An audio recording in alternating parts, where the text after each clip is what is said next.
Alors, on va faire une petite démo de SQL Map, hein. Je vous avais déjà fait quelques petites vidéos pour revoir les principes de base. On va pentest BWAP, hein, on va faire un ou deux exercices. Je sais pas trop, je vais voir, j'essaye de faire une vidéo assez courte. On est dans le lab. Qu'est-ce que je peux vous montrer?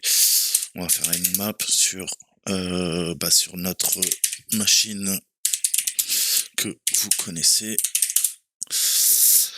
Ok, donc application web. Donc on arrive sur BWAP. C'est bug par défaut. Vous pouvez vous monter la machine, hein. Vous avez le repo GitHub, je vous conseille vraiment de vous monter une VM et d'attaquer, hein. C'est ce que je vous ai dit dans mes précédentes vidéos. Je vous ai donné tous les liens des labs, hein, qu'il faut faire pour s'entraîner au Web App Pentest. On a BWAP, on a WebGoat, on a Gruyère de Google. Bref, on en a plein d'autres, hein. Vulnerable Machine de nos amis anglais. On a des machines comme ça pour s'entraîner, pour comprendre les failles OWASP. Nous, là, qu'est-ce qu'on va faire? On va faire du SQLI, hein, des injections SQL. Alors, on va commencer par du classique, j'ai envie de dire du get. On va commencer par du get search. Voilà. Donc, on arrive sur cette merde de connexion. J'ai pas trop zoomé, enfin suffisamment pour que vous voyez. Si je tape, je sais pas, hello world. Ok. Il nous dit visiblement, tu vois, qu'il n'y a pas de film. Donc ça recherche des films. Et si je lui mets un film que j'aime bien, Terminator, il nous le trouve. Hein, tu vois qu'il nous le trouve. Qu'est-ce que je peux commencer à chercher? Ok, c'est une base de données. Qu'est-ce que c'est? C'est du get, c'est du search. Bah ouais, regarde. Tu vois, c'est du get. C'est du get en effet. On tape sur demo.ine local. À la racine, on a notre path. On fait appel à un fichier PHP qui s'appelle sqld underscore 1.php. Query string, notre petit point d'interrogation. Et on travaille sur notre paramètre title. Et on lui donne quoi? Là, en l'occurrence, on a visiblement deux variables. Hein. On a Terminator, c'est la valeur que je rentre ici dans ce champ, d'accord? Et séparateur, à personne, et on a action égale search. Donc, à chaque fois que je clique là, tu as compris que ça fait quoi? Ça passe action à search et ça lance la recherche sur le string que je lui demande. Terminator, si je tape Mr. Robot, non, il n'y a pas, mais tu vois qui me le passe. Mister plus robot. C'est normal. C'est ce que je t'ai expliqué. On est quoi? On est en Earl encoded. Un plus, c'est quoi? C'est un espace. D'accord? Alors, ok. Donc là, on commence à comprendre la logique. Ensuite, il y a quoi? Il y a une table, il y a une base de données, c'est forcément, et dans cette base de données, j'ai quoi? J'ai title, j'ai la colonne release, caractère, genre, IMDB. D'accord? Donc là, visiblement, on a une table. Je connais pas le nom de la table, peut-être elle s'appelle Movie. Et tu vois que on a une, 2, 3, 4, 5 colonnes. D'accord? Donc il va falloir qu'on creuse. On a vu qu'on a MySQL qui tourne. D'accord? Il y a un serveur HTTP. Ok, donc on va attaquer MySQL. Comment on peut faire? Le problème, c'est que, vous le savez, on est quoi? On a forcément du PHP qui fait fonctionner le site. Qu'est-ce que je peux faire? F12? On va aller voir, c'est quoi? Il y a un cookie. Hein? Et en effet, je vois que j'ai un session ID. Hein? Je me suis connecté, le security level il est sur 0, on a en size, on a quoi? On a cette valeur. D'accord? Donc je peux le prendre là, mais je vais te montrer comment intercepter, hein, puisque le but c'est, vous savez, notre grand ami, quoi? Tout simplement Burp Suite, hein, et on va l'utiliser un peu. Si on regarde au niveau du réseau, si je recharge la page, qu'est-ce qu'on a? On voit les appels qui sont faits. D'accord? Donc on voit les requêtes en get, hein, ce qui est normal, on est sur le module get search, donc tout est passé dans la barre d'URL, d'accord? Et on voit les différentes ressources qui sont appelées. D'accord, c'est intéressant. C'est intéressant, c'est intéressant. On a un cookie, je peux éditer le cookie. Qu'est-ce qu'on a dans la console d'autre? Hein, debugger, network. On a du JS. Ouais, bon, ça c'est le classique, hein. Donc on va se lancer par suite et on va commencer notre attaque.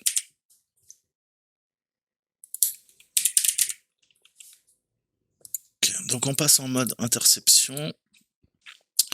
Là, il a déjà quoi? Intercepté le démo local get, ouais, forward.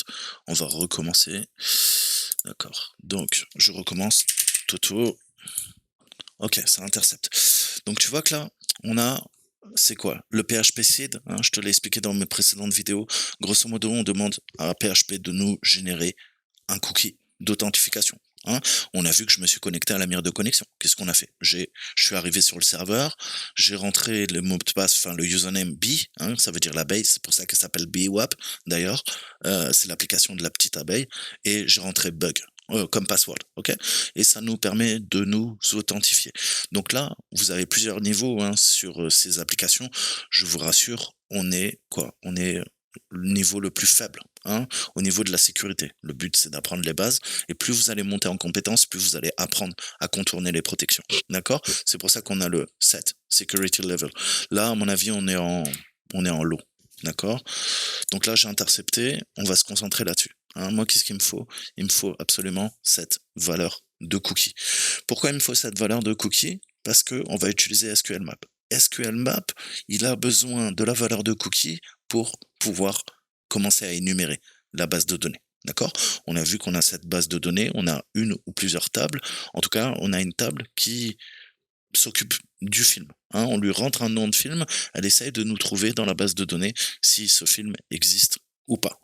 Donc, je vais récupérer la valeur de cookie et on va travailler là-dessus. D'accord? Donc, le security level, je le laisse. Moi, ce qui m'intéresse, c'est techniquement ce qu'on a vu, hein, qu'il y avait d'ailleurs dans la console. Hein. Je vous ai montré le storage, on a notre cookie. J'aurais pu le prendre de là, je vous montre deux façons de faire. Ok, parfait. Maintenant, on va se lancer SQL Map.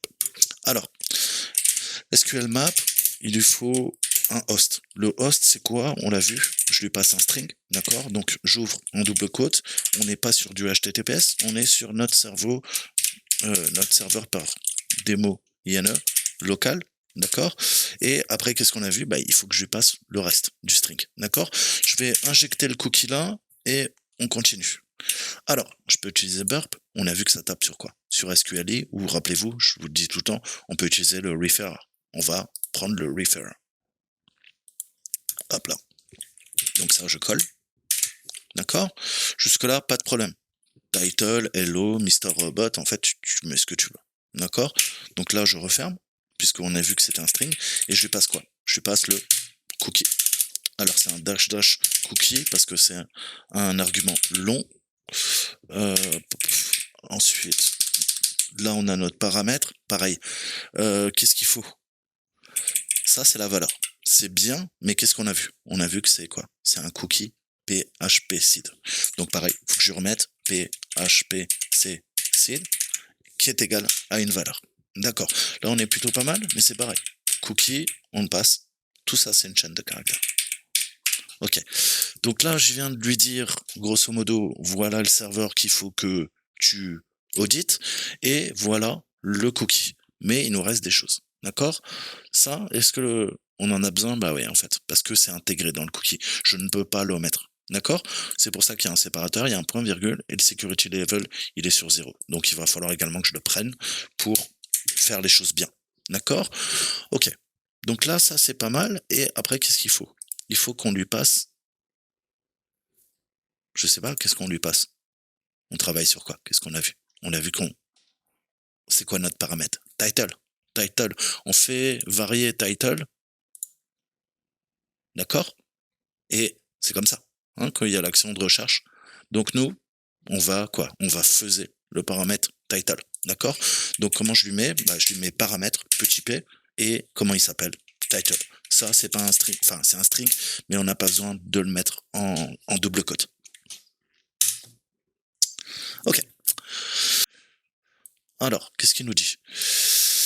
Alors, on dirait que le système de gestion de base de données est MySQL. Est-ce que tu veux passer les tests pour les autres bases de données? Bah oui, on va gagner du temps. Je vais pas tester. Si je sais que c'est du MySQL, je veux faire les tests uniquement sur MySQL. Alors,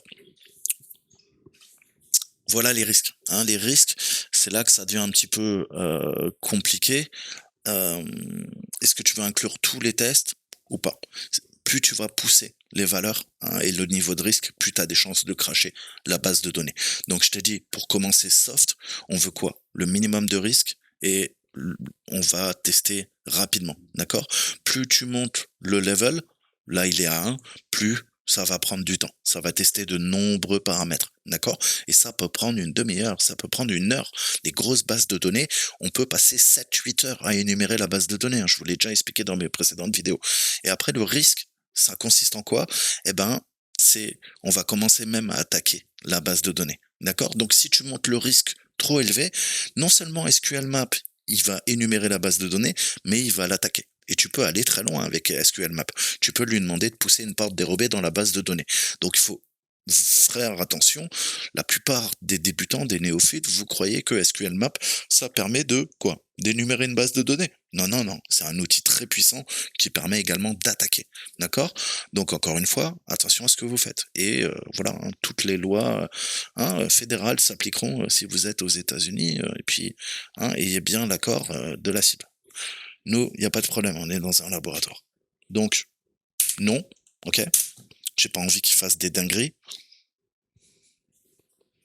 Et là, il va tester pour nous. Donc là, vous voyez qu'on est sur du Boolean based, hein, en blind. Il teste sur les clauses, hein, where et having. Alors, il nous dit qu'il est vulnérable, d'accord? Est-ce que vous voulez tester les autres? Bah là, c'est pareil, d'accord? Honnêtement, on va, allez, pour le fun, tester toutes les possibilités. Ça va prendre un peu plus de temps. Ok. Donc là, qu'est-ce qu'il fait? Bah, il l'a fini, hein, ça a été assez rapide, et il nous trouve 3 vecteurs d'attaque. D'accord? La première, c'est, bah ouais, le paramètre, hein, on fait un get sur le title, et on a une error based. Tu vois que avec ce payload, hein, donc c'est pour ça que je vous dis qu'on automatise, parce que vous voyez que ça devient très costaud, hein, c'est ce qu'on appelle des requêtes imbriquées. Tu vois que... Attends, pardon, tu vois que... Voilà. Hein, c'est extrêmement complexe. D'accord? On a de l'exa, on utilise l'ELT et tout ça. C'est pour ça que je vous dis, ouais, tu connais du SQL, c'est des années d'études, hein, bien maîtrisées. D'accord? Donc voilà. Là, visiblement, il a trouvé ce payload qui fonctionne. Il nous a trouvé quoi? Une time-based, hein? Donc la time-based, grosso modo, on va faire très simple.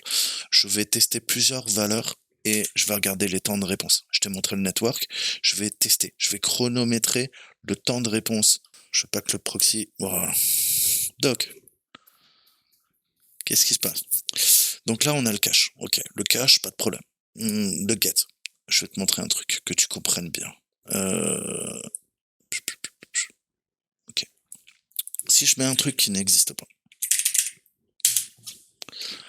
Ok, la page, elle est chargée en quoi? 21 millisecondes. D'accord? 21 millisecondes. Si je cherche quelque chose qui est présent en base de données, puisque ça va me retourner le résultat. Qu'est-ce qu'on a vu? Terminator. Donc quand je mets Terminator, c'est en 19 secondes. D'accord? 19 secondes, quand il n'y a rien, ça met 20 millisecondes. Donc tu vois que tu as un léger décalage. Donc tu vois qu'on a 1 seconde de décalage. Alors, nous, là, c'est pas assez précis.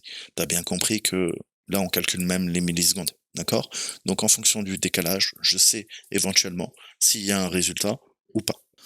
Alors, on injecte, j'intercepte, on reprend et on va pousser les SQL et je prends ça, on voit que ça fait un get. Ok, ça je mets vers repeater, on va dans repeater et maintenant on va pousser les payloads. Donc ça dit quoi? Le get, ça ne m'intéresse pas, qu'est-ce que je vais faire? Vous avez compris, qu'est-ce qu'on fait? Donc je prends le payload, on ne peut plus simple, d'accord? Je retourne là-dessus, moi j'ai peut-être effacé un peu trop vite, qu'est-ce que je veux? On a vu quoi? Si je suis cette logique, si vous débutez, c'est que vous êtes sur ma vidéo. Si vous êtes sur ma vidéo, c'est que vous débutez. On prend à partir de title. Ok. On prend à partir de title. Donc, j'efface tout ça. Je vais pas le mettre 2 fois. Et après le query string, on quoi? On commence à injecter. Hein? On teste. Ok. D'accord? Donc là, on pousse à la faute. Hein? On voit qu'on pousse à la faute, mais nous, hein, il va falloir que quoi? Qu'on trouve, qu'on dump, d'accord? Mais on voit déjà qu'avec le premier payload, ça me pousse à l'erreur. Hein, on est en train de faire quoi? On fait de l'error based, hein, si je dis pas de bêtises. Parce que je peux raconter n'importe quoi. Lancer une boolean based en blind, mais qui pousse une erreur. Celle-là, c'est une vraie error based. On va tester celle-ci, voir si on a une différence. Send. Alors, ça nous dit quoi? Pareil, erreur. Donc, les trois vont générer ce message d'erreur. D'accord? Alors, ça, on pousse la base de données, le moteur SQL, à des erreurs de syntaxe. On a nos erreurs de syntaxe, c'est ce qu'il nous dit là. Erreurs de syntaxe et tout ça. Qu'est-ce que je t'ai dit dans la précédente vidéo? Ok? On sait qu'en fonction des messages d'erreur, on est en train de quoi? On va pouvoir injecter une faille. Maintenant, il nous faut. Tu te rappelles ce que je te disais dans la précédente vidéo d'une heure ou de 2 heures même, où je me suis cassé la tête à t'expliquer tout ça? Je t'ai dit qu'il nous faut notre point d'injection. Il faut trouver le point d'injection. Pour ce faire, on va utiliser SQL Map, hein, et on va lui demander une liste de bases de données qui sont présentes, hein, au niveau du serveur de base de données. On va continuer l'énumération. Comment je fais ça? Je reprends ma commande. On avait joué sur title et là je vais lui préciser quoi? DBS, Database System. Il recommence et là tu vois que c'est intéressant parce qu'il arrive à fetcher. Hein, il nous fetch les noms de database et on a quoi? On a 4 bases de données.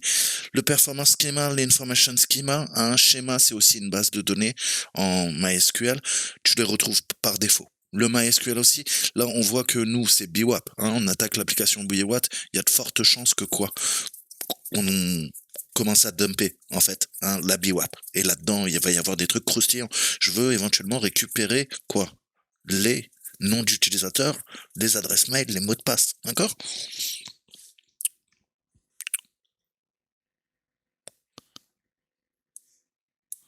Donc je vous l'avais déjà présenté, hein, dans les précédentes vidéos, mais c'est récursif. Hein, c'est-à-dire, je commence une partie, j'énumère, ensuite je quoi?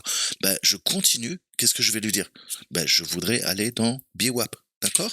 Donc comment je peux faire? Hop, je continue. Ma commande, elle va devenir de plus en plus longue. D comme database, et la database, j'inventerai un, elle s'appelle BWAP, d'accord? Ok. Qu'est-ce qu'il nous faut d'autre? On continue. Maintenant qu'on a la base de données, qu'est-ce que je t'ai dit dans les précédentes vidéos? On a différentes tables qui composent une base de données. Donc, on lui dit, vas-y, maintenant que avant, on lui a demandé quoi? D'énumérer les DBS, c'est-à-dire la base de données, les différentes bases de données. On a 4 bases de données. Je lui dis, ok, je sélectionne BWAP, et maintenant, tu m'énumères les tables. Ok. Et tu vois qu'on a 5 tables dans BWAP. Hein, il te le dit là, regarde bien. Hop, t'as 5 tables. T'as blog, t'as heroes, movie, user. Je te fais un petit dessin. Qu'est-ce qui est pertinent pour nous? Qu'est-ce qui t'intéresse? Tu veux vraiment aller voir quoi? Les films? Parce que là, ok, d'accord, hein, il va t'afficher des films. Mais moi, en fait, je m'en fous, tu vois. Enfin, j'aime bien Terminator, tu vois, mais surtout que ça va devenir la réalité bientôt avec Skynet. Mais je veux dire, j'aimerais bien aussi, tu vois, devenir riche en Bitcoin. Donc, il faut dumper, ok? Alors, qu'est-ce qu'on va faire? Pareil, on continue. Je veux quoi? User? Visitors? Non, je veux user. C'est beaucoup plus intéressant. La table, tu vois que je continue. J'efface pas ce que j'ai tapé avant. Et c'est pour ça que ça va devenir extrêmement long, la commande. Maintenant, je veux quoi? T comme table. Je lui mets quoi? Le nom de la table? Users. Et on passe à la suivante. Qu'est-ce qu'on a vu? Je décompose. On a énuméré la base de données. Il nous faut sélectionner la base de données, maintenant trouver les tables. On voit qu'il y a 5 tables. On sélectionne une des tables qui nous intéresse, c'est users, naturellement, les utilisateurs. Et dans une table, il faut quoi? Énumérer les colonnes. Ok? Donc je te l'ai dit en anglais, pas très loin, c'est columns. Ok. Et là, tu vois que on continue. Dans la base de données BWAP, dans la table user, tu as 9 colonnes. Et parmi ces colonnes, tu as quoi? Tu as les types, hein, puisqu'en base de données, on définit, on n'a pas envie de gaspiller de l'espace. Donc, on a des tiny int, hein, c'est des entiers, mais très petits. Tu vois que là, c'est codé sur un bit, enfin, un caractère, on va dire, excusez-moi, et un octet. Et on a des entiers, ID 10, hein, et pour le login, le password, le reset, le secret et tout ça, on a un varchar. Hein, les varchars, ça nous permet de stocker des chaînes de caractères, hein, ni plus ni moins. D'accord? L'ID, c'est un entier parce que ça sera ID 1, 2, 3, 4, 5, 6, 7, 8, 9, 10, 11, 12. Tu l'as compris. D'accord? Activer, c'est un booléen. Pourquoi on n'utilise pas un int? Ça prendrait beaucoup trop de passes. Le but, quand vous êtes administrateur de base de données, ce que je ne suis pas, vous devez comprendre que on maximise les performances, hein, au niveau de notre table, parce qu'après vous allez gérer des milliards d'informations, d'accord? Et on doit utiliser le moindre d'espace. Donc tu vois que ça prend beaucoup moins d'espace que par exemple quoi? Un mail, euh, un login, un password, un reset code et tout ça. Parce que le email, il peut être très long. Hein, il a jusqu'à 100 caractères. Si je dépasse, il va y avoir un problème en base de données. D'accord? Si le email, tu vois, si le login, le password, le reset code, le secret fait plus de 100 caractères, qu'est-ce qui se passe? Je suis hors limite. D'accord? Ma base de données, telle que je l'ai configurée au niveau de mes chips, je peux pas aller plus loin. Je peux stocker 100 ou moins. Mais si je plus, ça va faire bugger la base de données. D'accord? Ou elle pourra pas le stocker. Elle va te jeter. Elle va te dire, vas-y, casse-toi. Tu vois, réfléchis. Alors, ça, c'est le type. Hein, c'est important de bien comprendre comment ça fonctionne une base de données. Et on a nos colonnes. Nos colonnes, encore une fois, je vais pas faire de dessin. Qu'est-ce qui nous intéresse? Ok, t'as un booléen. Tu vois que t'as deux booléens. Hein. Techniquement, t'as quoi? Si t'es admin ou pas. Alors là, c'est intéressant. Si on peut jouer sur ce paramètre, je pourrais éventuellement quoi? Décider si je suis admin ou pas? Intéressant. Est-ce que c'est activé ou pas le compte? D'accord? Visiblement, il y a un code d'activation, mais nous, ce qui nous intéresse, c'est le login, password. Ok? Et le secret. Hein, parce que dans ces trois trucs, je me dis que ça sent bon. Oh, vous savez quoi, on va se faire la totale. On va se faire la totale. Donc je continue. J'ai mes tables. Hein, on a mes colonnes. D'accord? Mais ça, attention, il y a un piège. Qu'est-ce qu'il faut que je fasse? Les colonnes, non. Colonne, maintenant je vais lui mettre un grand C. Hein, c'est l'équivalent. C'est plus simple. Admin. Je veux quoi? Password. Email. Et tant qu'à faire, secret. Hein. Pourquoi s'emmerder, j'ai envie de dire. Et là, on fait un dump. Je ne peux pas aller plus loin. Une base de données, c'est des poupées russes. Là, on a défini et énuméré les colonnes de la table. D'accord? Je suis dans la table. Il n'y a que des lignes, des rows et des colonnes. Ok? Je peux pas aller. Si, j'ai la valeur en soi, je peux rentrer. Dans chaque colonne, il y a une valeur, certes. Mais je veux dire, la dernière commande, c'est dump. Mais tu dump uniquement quand tu as trouvé la table et que tu as énuméré tes colonnes. Tu peux pas faire un dump avant. Ou tu peux demander à SQL Map de dumper et de faire tout pour toi. Mais je t'ai dit, ça peut être dangereux. Il vaut mieux comprendre ce que tu fais. C'est le propre de l'intelligence que faire comme un bâtard sans te poser de questions. Ça, c'est un script qui dit. D'accord? Ok. Alors là, il nous dit oui. Est-ce que tu veux stocker les haches? Mais oui, bien sûr. Hein. Est-ce que tu veux essayer de craquer? Alors là, tu vois, ça devient dangereux. Hein. Ça devient dangereux. Pourquoi? Parce que tu commences à attaquer. C'est plus de l'énumération. D'accord? Donc là, moi, je m'en fous. Je suis dans un lab. Je peux m'amuser. Je peux le dire oui. On va tester. D'accord? Alors, il veut le fichier. On va aller dans. Je sais pas où il le met. Alors, look it rock you, baby. Oh yeah. No pain, no gain. Hein, là, j'attaque. Et je lui donne. Donc, ça stocke les hashes. Les hashes, c'est la forme hachée des mots de passe. Et on va essayer de les craquer avec Rock You. Donc, je sais pas ce que ça va donner. Oh, hell yeah.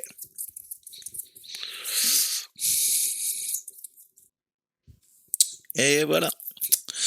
Be up un alienator. Blablabla. Ok. Donc, on a le password. De quoi? L'admin, visiblement. Hein, on a poutré la base de données. Donc là, techniquement, qu'est-ce qu'il nous faut? On a les hash, hein, et puis les adresses mail.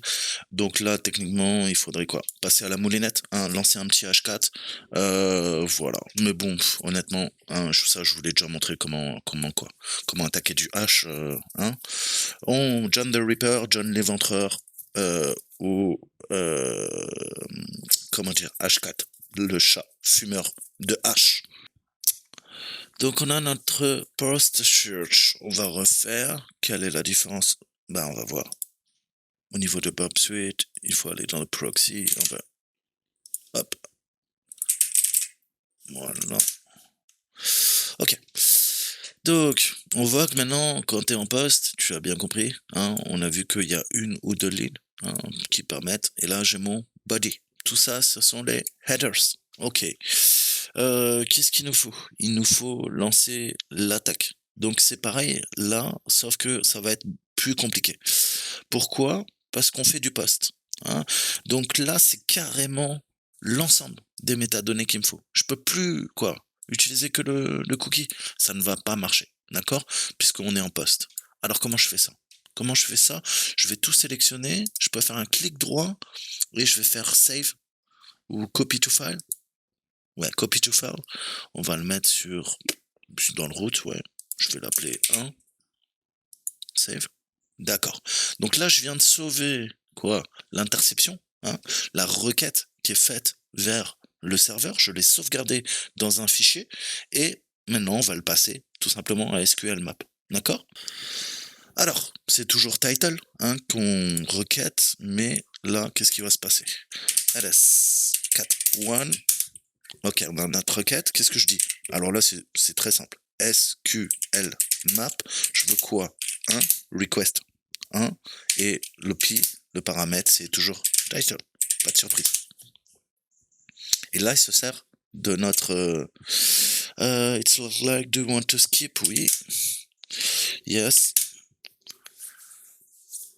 On va gagner du temps. Alors, on voit qu'on a ça. Pareil, on va tester search, copy selection. Je repars là-dedans. On va pousser ça vers le repeater. Je coupe l'interception et on va commencer à injecter. D'accord? Donc, comme je vous disais, maintenant c'est quoi? Avant on injectait en haut, c'est normal, c'est du get. Maintenant je vais injecter directement dans le body. Alors, ce qui est utile, on va faire un CTRL F. Il nous faut chercher inspector. Donc là-dedans, on va chercher erreur. Hein, puisque on cherche à faire des erreurs. Là, on voit que ça la choque pas plus que ça. Donc on continue. On n'a pas assez violenté la base de données sur erreur. Ok. Begins, hein, donc on a vu qu'on a des tiny int et on a du begin. Donc là, mon chip, je te dis, ça commence à bugger. Hein. Il te dit quoi? Il te dit la valeur, elle est orange. Hein. Pourquoi? Bah, on doit mettre ce que je te disais. Hein. Trop de données dans un espace, une case mémoire qui ne peut pas en prendre plus. D'accord? Donc, dès que tu vois ce type de message, begin value ou duplicate entry, hein,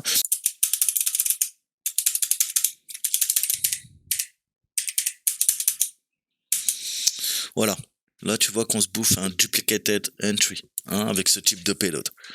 D'accord? Donc, on voit que on a ce type d'erreur, big entry, patati, patata, et on peut également aussi faire le reste. Alors, on va chercher, c'était la callspan 5. Ok. Là, il n'y a rien. Il n'y en a qu'une. Donc, comme c'est, comment dire, du Linux, ok? On connaît maintenant le shell. Qu'est-ce que je peux faire? Je peux vraiment attaquer, à proprement dit. Je vous rappelle, on a fait un R1 title. Je peux lui mettre OS. Et quoi? Je veux un shell. Et là, on va backdoorer la machine. Redirection, oui. Il faut suivre toutes les redirections. Alors, je vais prendre le command location. Et là, vous voyez que quoi? C'est open bar. OS shell. OS shell. Voilà. Vous voyez que on a quoi? On émule un terminal avec SQL Map et ça envoie le message en base de données et ça nous renvoie le flux. D'accord? C'est comme si on pouvait interagir. ID. Yes. Ok. www data. D'accord? Donc voilà, on est sur le serveur, on a un reverse shell et on peut interagir. Donc maintenant, il faudrait nous faire quoi? Il faudrait faire un sudo -l, commencer à pousser. Sudo not present, hein, ça va être dur.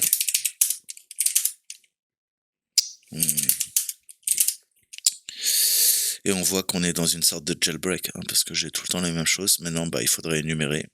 Tiens, 666, ça commence bien. Ils sont partout, ces gens-là.